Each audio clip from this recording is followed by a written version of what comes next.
What's good, y'all? Colin Reader bringing to you my third Odd Ones Out reaction video. Now, I did my first two Odd Ones Out reactions back in 2020, so it's been over 4 years. This is my third one. It's called Animation Before Computers. I mean, before computers, there was freaking a flipbook animation. You could do it on paper animation, but that might be what he mentions here. And it's among other things. This will be pretty interesting. Volume check's pretty good. And let's react. 3, 2, 1, play. All right, here we go. Let's see what he's talking. All right, here we go. All right, here we go. Volume check's pretty good. Did I already say that? Yeah, I think so. All right, here we go. When you're watching any animated piece of media, I think it's easy to forget that you're watching drawings move. Yeah, I know. Excuse me? What kind of Harry Potter dark magic is this? Since when did drawings move? I drew a picture of a dog once, but it hasn't moved at all, not even to play fetch. Well, of course not. What you're really watching There's James. actually moving. What you're really watching is a series of individual frames played at a rapid speed on a liquid crystal display screen that emit photons into your eyeball receptors that get processed by your brain into what it perceives as movement. Yeah, it was all a trickery, you see.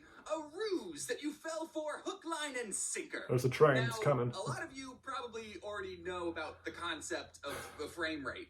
But what I want you to understand is that in cartoons, every head turn, every blink, everything that happens had to be meticulously drawn by a person who studied anatomy and knows about physics and movement, knowing I forgot his name. well that their drawing was only going to be seen for a fraction of a second. And you weren't even watching. You were on your phone.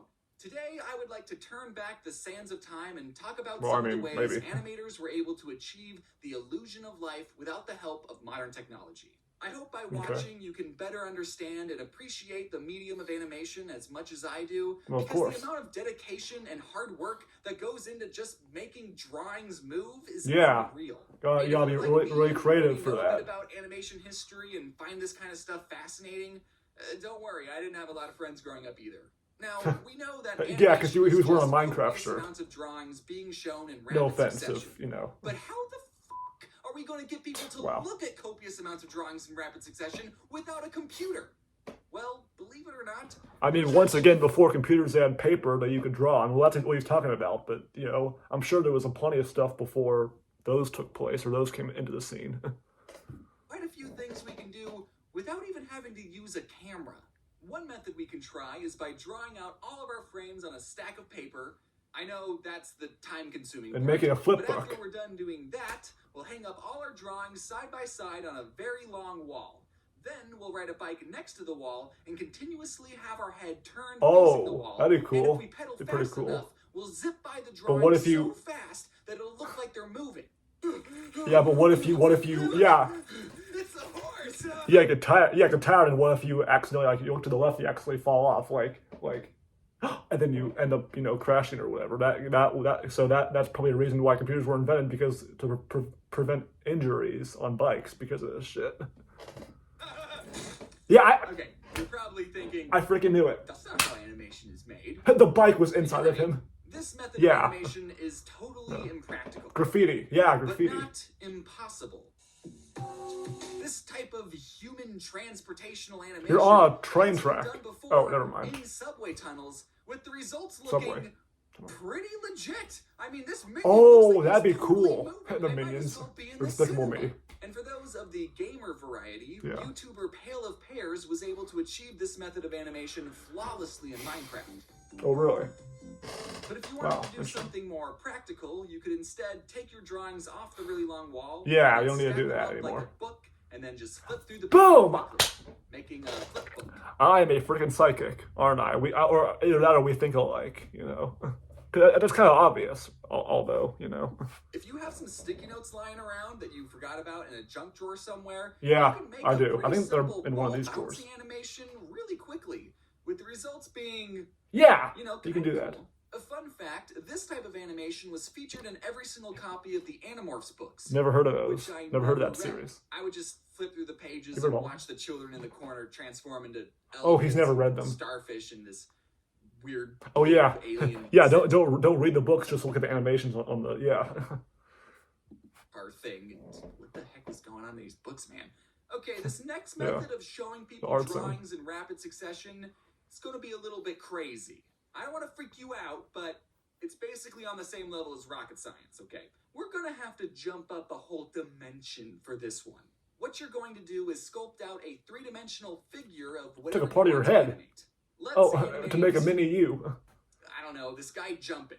So first, I'm going to sculpt my guy just standing there. Just I want to see your ass. This will be frame one. Now, okay, I know some of you are probably thinking, He had. I see where this Never is mind. going. You're going to take a picture of the sculpture, then change its pose slightly, take a picture of that, and then slightly change the pose over and over, Wow. continuously starting, But he wanted people to think he has a yacht for some reason. stopping the camera, making it seem like our subject has some sort of motion. No, actually, we're not going to be doing any of that. Cameras haven't been invented yet in this hypothetical. What we're doing instead is making a whole new sculpture. You don't have a with the yacht, next frame of our James. animation. So it'll be our guy again. And you're a lot Getting his skinnier legs than up, that, I think. Getting ready for the I mean, jump. the actual guy. All right, neat. That's frame two. Now let's do this a total of, I don't know, 16 times? That sounds good. Let's also make the 16th sculpture look like it came before the first sculpture. So you understand, it's going to go from the 16th sculpture back to the first one. It's a loop, like a TikTok. We're doing a TikTok loop. But Now you we're gonna don't. take Never all mind. 16 of our sculptures and space them out evenly on a round table. Sorry, Arthur, I'm gonna need this. Now, make the King table Arthur, spin. really? That joke. That's Wow. on you to figure out how to do. I don't know. Maybe get the bike guy from the first example to pedal or something. I Wow. doubt any of you No, are he's actually hurt. following along, but if you are, put all your sculptures on a spinning table right now. And make it quick, all right? That's I'm not pretty gonna cool. wait for you. And now, for the final step, turn your lights on and off really quickly. Oh wow. If we did Okay. everything right, the effect we get is mesmerizing. Yeah. Who needs computers? We got this. Yeah, we got that cool shit. Holy fucking cow. That's insane. Turn away from. Oh my gosh. What's Oh my happening is that gosh. the light shines at the first That's pretty sculpture, insane. And then we turn the lights off. Wow. Cool. Yeah. Then, as the More table than cool. spins, That's the an light that's an turns understatement back on word. when the second sculpture is in the same position as the first. So we turn the lights on when the sculptures are in the same spot, and we turn them off when they're not. And what we end up seeing is all of our figures standing in a circle performing the animation, and we don't even register that the whole thing is spinning. And congratulations, you all know what a zoetrope is now. Which I know. That's is a okay. That's what it's fun word called. that you Okay. Whip out at parties like, yeah, I know a unique word that starts with the letter Z that isn't xylophone. Another fun thing about the zoetrope That's an is X. that a 3D rendering of one was featured in the season 2 opening of Mob Psycho 100. Never heard of that That's either. what that spinning thing in the intro was. I'm not into anime. Zoetrope. Oh wow. Okay. Zoetrope. Yeah. Okay, let's talk about one more way we can show people drawings in quick succession without a camera, and it's the easiest method by far. So all we need is This is this a long glitchy, video. abstract drawing like this. Huh, pretty cool and random, right? Except it's not. It's not random at all. Okay. Right. Every Okay, line I believe here is you, placed James. Very deliberately. Let me show you something. If we take this floppy, transparent sheet full of vertical bars and cover up most of the drawing, The James Rallison guy has not aged one bit since or in years. You know, he still looks the same. Grow some. I mean, he hasn't even grown a beard. That's pretty crazy. I mean, neither have I, but I shave. But you know, hey, look at that. The outline we end up seeing looks like one of them kitty cats. Now, if we slide the transparent sheet over and reveal different parts of the drawing, it looks like a kitty cat put in a different position. yeah. And if we keep sliding this sheet over, revealing different parts of the drawing, look at him go. This is called a Wow, that's barrier pretty grid cool. animation. And with the right base drawing, you can make all sorts of animations that don't hurt to look at at all. That is And fucking also, I just cool. wanna That's point pretty out awesome. That a barrier grid animation was also featured in the season 2 opening of Mob Psycho 100. I Hey, you wouldn't guys know wanna watch because anime later? So all these Yeah, different I'm not an methods anime of person, showing people you know. drawings in quick succession. I don't know if there's a word for it, but I'm calling it physical animation. Like animation you can hold and touch with your fingers, you know? Yeah. All those warrior cat animation memes, that's digital animation, right? This is physical. It's the real deal. But there's one form of physical animation that we haven't talked about yet that's unarguably the most popular and the most important form of physical animation. But wait, there's more was a person. On Earth. Excuse me. Okay, now we're going to use cameras. Okay, they finally figured it out. With the invention of film, showing people multiple images in quick succession had never been easier.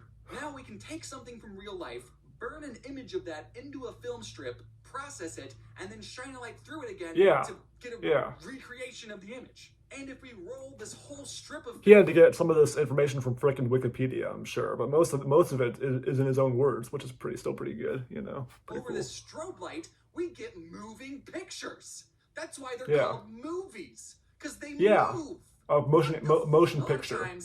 Not motion, not moving. Of real people. Charlie Chaplin? Also used in the same way to capture the and that's people of the animated Looney Tunes in black and white. Let's take a look at an old cartoon. The 1968 animated Batman series. The first time Batman has ever appeared in the animation form. Was Robin? You know, why was Robin? Really old Batman cartoon that had onomatopoeias. Why does Robin never wear any pants? What the hell? From the screen during fight scenes. Boom, pow, ka-chow. Except they. That's freaking. That's Lightning McQueen, not Batman and Robin. The verbiage of impacts was exclusively an Adam West thing. In the cartoon, you gotta see those impacts. Who's Adam West? Hey, can I ask you a thought-provoking question? What? What the f am I looking at? I know it's Batman high-kicking a goon. Yeah. But how is it moving? This frame was captured on film, so there had to be a physical camera to capture it, right? So of course. Where is this drawing? It's not on a computer. Why do you have a butler down there? What a fish? So where is this? So every animated movie and animated TV show and SpongeBob Squidward animated anime before the year I'm not an anime person. Used what's called cell animation. This frame of Batman was hand painted.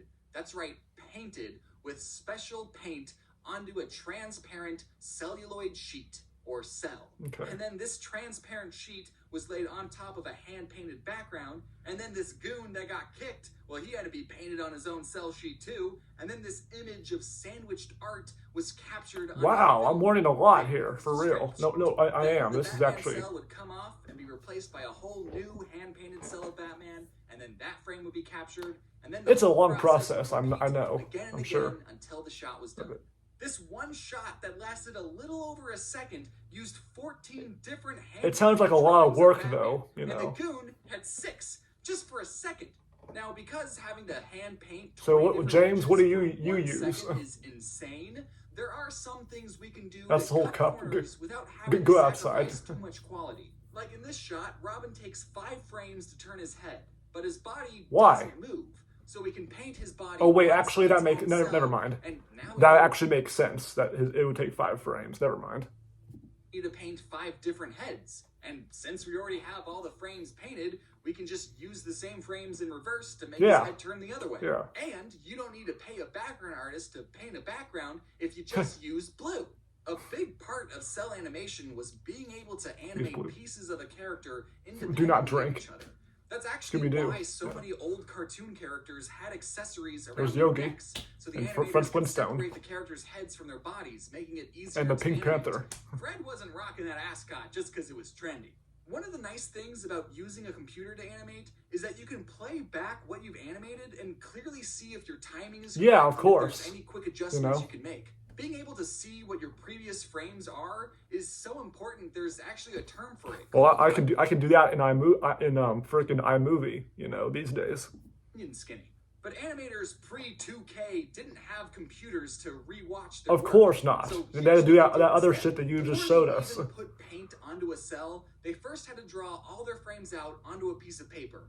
And they didn't work on the frames in chronological order. Like, they didn't go, okay, I just drew the first frame of Batman. Okay, here's the second frame of Batman. Okay, I'm gonna go do the third frame of Batman. You gotta do. Frame, though. He's dead. Yeah, you gotta it's a long process. You gotta be like, okay, did I get this right? The you know. results look pretty chaotic, but it's still used pretty effectively for effects and concert visuals. He loves anime Most way of the too time, much. Animators will animate a character from pose to pose. They'll draw out all the important key poses a character will make on paper, and then they'll hold the pieces of paper between each of their fingers and then quickly flip between their drawings just to get an idea of what a drawing that goes in between those key poses would look like. That's called in-betweening, just so you know. And they still wouldn't be able to get a full playback of their animation. Bambi in animation form. Was captured on film and processed. They just had to trust their page flipping technique. Yeah, you could get an eye problem like that. Yeah, that looks about right. Let's bring out the paint, and because there are hundreds of shots, all having to be animated. Yeah, then you got to color it too, or paint it, I guess. Can you blame the animators that some shots of Batman look like this or this? Yeah, no, you gotta. They already do a lot of hard work, you know. Okay, I kind of have. You can't win one bit, you know. Remember when I said hundreds of shots. Let's look at an old cartoon? Yeah, there's a lot of shots they gotta do. So you know, of course, they're gonna make a little tiny mistake or a little tiny error. SpongeBob has a lot of them. You know, that's why they put it in the Wikipedia page. Errors, you know, this, and this. Kind of overemphasized how old the Batman cartoon is. By the time the Batman cartoon came back in the out, 60s, you said. Bambi had been out for 25 years. What is it with you and Bambi? I mean, there's freaking Peter Pan, you know. That's an old cartoon. Bambi goes so f***ing hard. Walt literally brought a deer from the f***ing woods into their studio just so the animators could be like, oh, that's neat. That's how deers move. I understand this more now. What the f***? I honestly thought the Batman... I mean, I wouldn't be surprised. I mean, that's a good guess. Because of how it looked. Obviously, these two things were created by different studios with different animators and different budgets. Of course. And TV animation always has to create more animation per budget. But all the same techniques and equipment used to make an episode of Batman were the exact same techniques and equipment used to make an episode of Bambi. Yeah, of course. I don't mean that as a dunk on Batman. I'm more so impressed with how amazing Bambi looks. Especially since, while it came out, World War II was currently happening. So because celluloid sheets I didn't know that. That's good to know. Every TV show, movie, and anime there has ever been before the year 2000-ish, by my calculations, there are millions of cell sheets out there. Like this single frame. So did Peter Pan come out after 2000 or I thought it came out before. That's why otherwise he would have mentioned it, but he hasn't really mentioned Peter Pan, just Bambi. Kicking. That wasn't the only cartoon that came out before, or like the only animated movie that came out before the 2000s. So to think, you know, he that's probably his favorite one. That's why he's mentioned it a lot. Somewhere, and more importantly, who owns it? Many of the cells that still exist have been sold to the general public. But because of how the paint and time works, cell sheets need to be kept very well preserved. So since cells are very hard to preserve, and because they're not making any new ones, some cells are worth a lot of money. This cell and original background from My Neighbor Totoro sold for $84,000. While I'm writing the script, there's currently an auction going on for this cell from the Jungle Book for $10,000. And I own That's a painting, cell though. Squidward laughing that I got at a convention for $300. Why buy it, though? It's just him laughing. The background's a print, and it's actually not even the correct background for the shot. But I'm just pointing out that not all cells are thousands of He owns the painting, not the picture, not the frickin' Squidward laugh. That was other people. You know, they made technically Viacom owns it, but we're not going to discuss that. TV show for a couple hundred, and then you get to own a frame of animation that belongs to you now. But that's so random. This moment of Squidward laughing it's him. Belongs to me, and you can't have it. Okay, yeah. Some friends do you have a hard on for cartoons, Squidward now? There's a good chance that they have an animation cell somewhere on display. And those are just a handful of ways that animators were able to achieve the illusion of life without a computer. And I do just want to say, just because something was animated on a computer doesn't make it any less artistic. Yes, computers make the process easier and more streamlined, absolutely. It's still a human expressing their creativity and being in control of that. Did you hear me? It's a human expressing themselves and being in control. Why is a robber here? I hope you enjoyed learning a bit about animation Yeah, history. I learned a There's lot, still actually, things you know. that I didn't get to cover, like how Because to I didn't know what a zoetrope was before this video, so, you know, I never even heard the damn word, and now I know about it. to animate this panning, parallaxing shot of Bambi where the trees move on He separate loves layers. Bambi. What kind of technology did they create to make trees move at different speeds? So much A multi-plane hard camera? work and Okay, talent multi-plane. is involved in every piece of animation you see, and because of animation, we're able to tell incredible stories that are nothing like anything we ever see in our day-to-day lives. And before I go, can we talk about the intro to the Batman series, please? Why? Oh my god. I just Okay. want to go over some quick announcements. I'll be quick, don't worry. The Scribble Showdown tour is coming Okay, that's back. about it. Okay, now I get it. I guess the reason why he wanted to mention the Batman intro was because a bunch of flashing colors, and it was like, how'd they do that, you know? Obviously, it wasn't with a computer, and I guess Bambi was the same way. You know, they did a bunch of flashing colors with the freaking. I think they used lights with the Batman one. With Bambi, they just, you know, did the multi-plane camera, which I've learned about recently. I think, yeah, I think I have in one of my classes. Well, for interesting, you know, hope you guys enjoyed that. I did learn a lot, you know. It's crazy. Batman, Bambi, and then SpongeBob were the only things he really brought up that much. I mean, there were plenty of other cartoons, I think, back in the 90s, I think, 80s and 90s. Maybe even before that, too, but he just mentioned those three mainly. I mean, yeah, even though computers are really helpful for animation, I guess it's pretty possible that, you know, back then they had a lot of interesting shit that I didn't know about, you know, and that you guys didn't really know about either. But hope you guys enjoyed. I really learned a lot, and I think I'll, you know, what I learned, I guess I could use that at some point. But I don't really want to be an animator. I want to be a sports reporter. So, but still, now I know a lot more about that shit. So hope you guys enjoyed. I mean, good shit. I not like shit, like good shit. All right, but still, I think you know what I meant. One more time, we hope you guys enjoyed, and I will see you next time.